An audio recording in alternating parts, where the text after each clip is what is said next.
Listen, we were riding from Warsaw on 3 motorcycles with a combined engine capacity of almost 6 liters. I didn't count.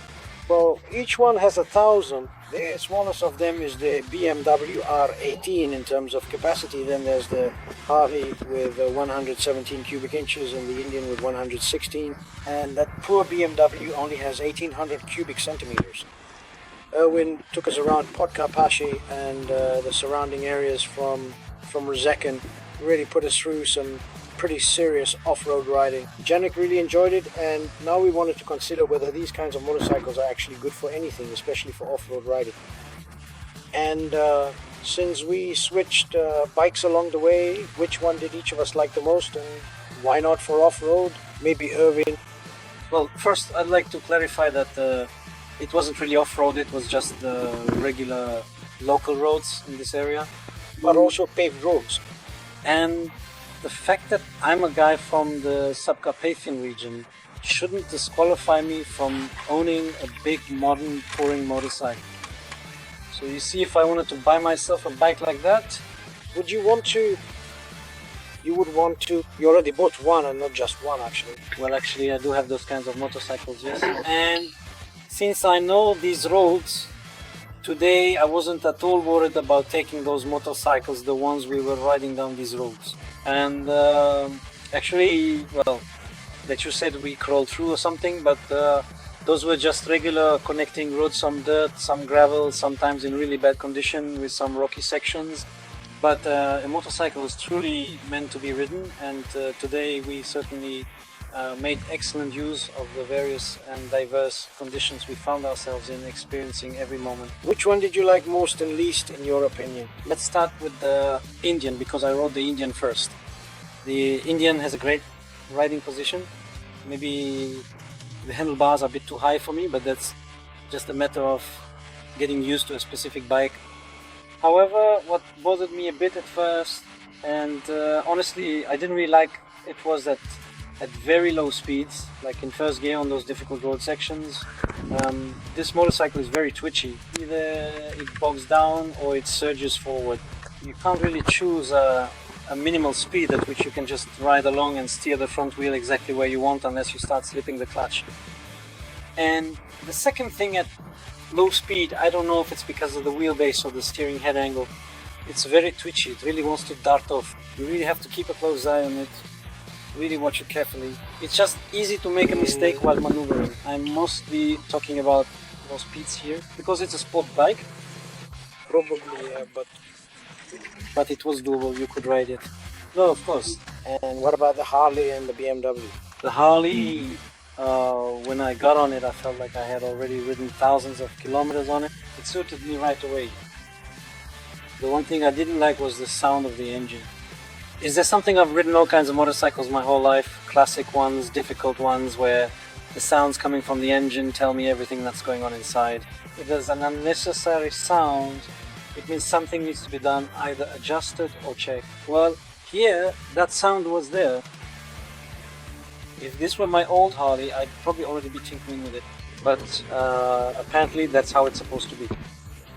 So that is Harley, but when it comes to maneuvering everything, one by one, superb. And the BMW? The BMW, yeah, I was surprised by how pleasant it was to ride. Really very nice. And regarding the BMW, probably the first thing that really struck me when I got on it was how high you have to keep your legs. You say it's high on the Harley, but in my opinion it's high on this BMW. Not for me. You see, everyone has different feelings. Before I even shifted into gear, or later into second, I actually had to look to see where the level was. There's that cradle, the toe shifter, and that's exactly the... And on top of that, you can't even look because your leg is under the bike. The cylinders get in the way, and the brake is similar. It's kind of squeezed in somewhere really close. Well, sure, but if you rode a bike like that for a week, you get used to it. You get used to it. But yes, the very next thing that I personally don't particularly like is that the speedometer and the clock are positioned really quite far away. Well, I don't know if you can check the RPMs, because that's something I wanted to do at some point. You can, but they only show up digitally, not as a graphic, just as numbers. But do they display all the time, or do I have to press something? No, you have to press it because it switches between the trip meter, the total mileage, the air temperature, and the pressure in the cap. All that is on that little gauge? Yes. So you just keep clicking until you get to what you want. Unfortunately, though, we weren't able to click through to the range on that thing, so we didn't actually know how much well. It even shows the current fuel consumption, but it didn't show how much gasoline was left, and because of that we got to Erwin's house already on reserve, but not a deep reserve, just a little bit. So let me just finish the Choco. Why did I start getting interested in the RPMs? Because this motorcycle transfers a lot of vibrations to the handlebar so much that your hands go numb, and when that happened, I remembered what you said yesterday, that you have to rev it, that you can't ride it like those other big displacement motorcycles, which usually have strong low-end torque, stable and trouble-free. Here, everything seems fine, but only when you reach certain RPMs does it start torso. It's like you have to ride it at higher revs than you would on an Indian or a Harley in order to... It just occurred to me that maybe it's not vibrations in the handlebars, but rather that the engine shakes like that at idle. Because this one is a boxer, not a V-twin. You know, the third order forces, or whatever they're called, are distributed differently. Did you see how when you start up that engine, it's just... Yeah, there's a really noticeable jolt. But to sum up, each of these three motorcycles has its advantages and its drawbacks. The BMW surprised me with how easy it is to handle, because I was a bit afraid of that bike. It looks like a mastodon. Just absolutely huge and intimidating, and it turned out that once you're sitting on it and riding, none of them are too tall for me. I'm not very tall, I'm just under 1.80 m, and on each of them I can firmly plant both feet on the ground. There were quite a few maneuvering exercises, U-turns, situations like that, because you know, if someone is just riding in a straight line, anyone can do that. The problems really start with maneuvering or on difficult roads. So that's true. Honestly, I have to admit, I didn't really prepare for this test. It was only after all those rides on narrow forest roads where we had to turn around and so on. Only then did we realize, mainly thanks to Janek, that this motorcycle, the BMW, is equipped with a reverse gear, which would have made backing up a hill or something like that so much easier. But unfortunately, that's just how it is. Jarek, how about you? What's your take on this? Listen, we actually started this conversation by saying that these are heavy touring motorcycles.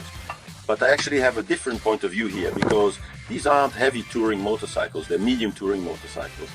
The Low Rider, the Indian, and this BMW are motorcycles that are definitely not fully touring bikes, because touring bikes are things like the Road Glide, the Challenger, and so on. So what seems very important to me at this point is that these are motorcycles you could actually call everyday bikes. And as Erwin said, gravel roads, some forest paths, well, I don't see any problem with that. You just have to ride, go, and that's it. Listen, for me, the BMW R18 is a cool motorcycle. Honestly, once you get it going, it rides well, it's fun, it handles nicely, but I started talking about how it should be advertised at gyms, because to get this motorcycle upright, you really have to use a lot of strength, and that's one drawback for me. I don't think you get a motorcycle to wrestle with it. And the second thing is that when you start it up, you have to keep in mind that this motorcycle shakes so much from side to side that it's uncomfortable for me. Moving on to be specific, the Harley-Davidson Low Rider ST is a cool motorcycle. I've ridden Harleys my whole life, so I kind of knew from the start what to expect, but with the Harley, with this Low Rider, shifting gears is still difficult, the clutch is very hard and heavy, and the gauge visibility is poor because the numbers are tiny. Maybe I'm just blind, but that's how it seems to me, and it's a bit clunky. That's just how Harleys are. I've always been used to it, so I don't really see it as a downside. But compared to the Indian, which from my point of view is a very user-friendly motorcycle, it's easy to shift gears, there's no clunking, the clutch is light, it's got power, and the suspension is excellent.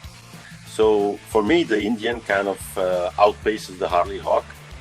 Alright, I guess I can't really say that I don't like this type of motorcycle, because honestly, I like anything with two wheels. But the BMW is just oversized for my needs in terms of its dimensions.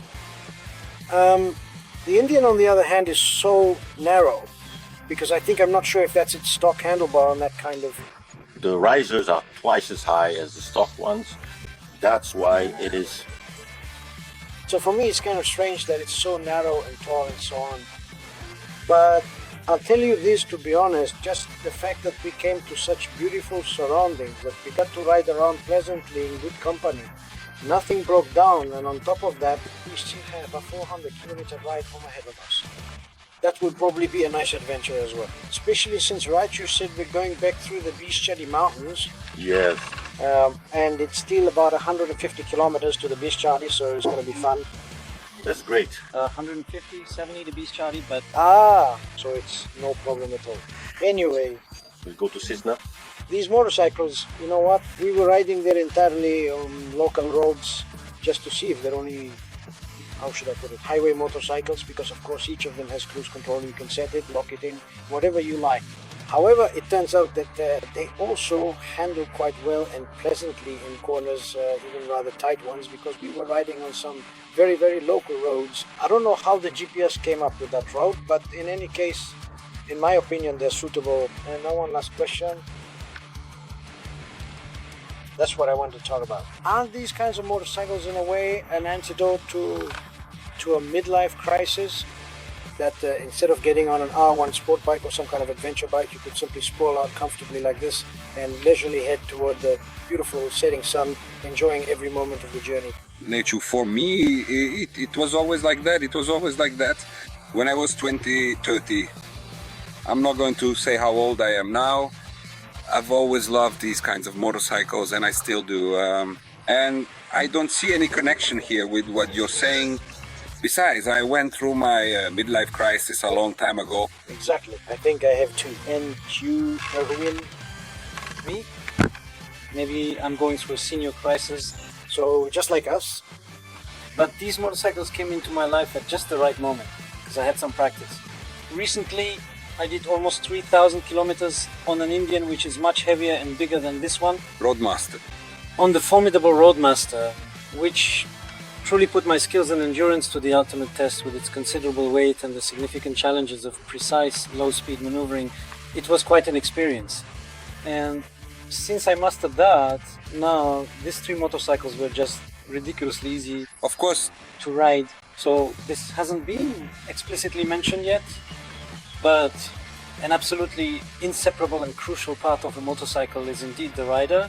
And the more skilled and proficient you are, the better your overall experience will be. That's true. And we really don't consider these motorcycles to be big and heavy. of course not. I didn't feel that today. That's great. They're average. And that's great. I forgot to tell you, my dear friends, that with me here today is, yes, Erwin Gorczyka, as he just said himself, as he put it, not a farmer, but a peasant. A peasant from Podkarpacy. A peasant from Podkarpacy, and Janek Twilman, a Warsaw show-off. Lech Potinsky, a Warsaw show-off. The second writer. A writer. Thank you, brother. And that's me, Wichu, who came here on those motorcycles. The guys had a chat, exchanged stories, and shared their thoughts. The conclusion is simple. Three different motorcycles of the same type. First of all, yes, the BMW for someone my age 47, 50, I think it's too early, because this is a motorcycle for enthusiasts, someone who falls in love with this kind of bike. It reminds me of a motorcycle from World War II. That's exactly how it feels to ride it too. The headlight is very cool in terms of design, with a barely visible speedometer that really evokes that era. The rear of the motorcycle is completely different.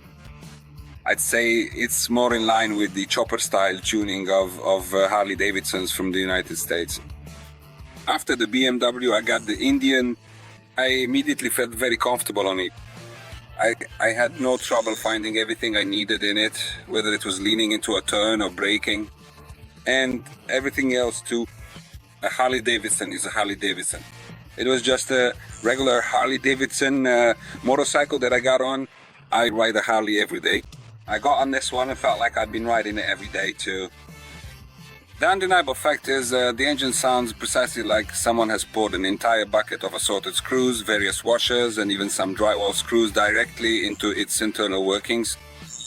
However, the dynamics are very decent in sport mode, though it jerks a bit too much in the regular touring mode, but it's fun to ride. For me personally, the front suspension is too soft. It uses an upside-down suspension system, just like the Indian. As for the BMW, I don't know what kind of suspension it has, because it doesn't really matter. So the upside-down suspension used here, in my opinion, dives too much. It's hard to set it up for a turn before entering the corner. Unlike the other motorcycles, I believe that each of these motorcycles will find its own enthusiast. Out of these three options, I would personally choose just one to simply ride around and enjoy. The Indian. With all my heart, I would definitely pick the iconic Harley-Davidson, and the BMW truly needs to find its own dedicated fan base.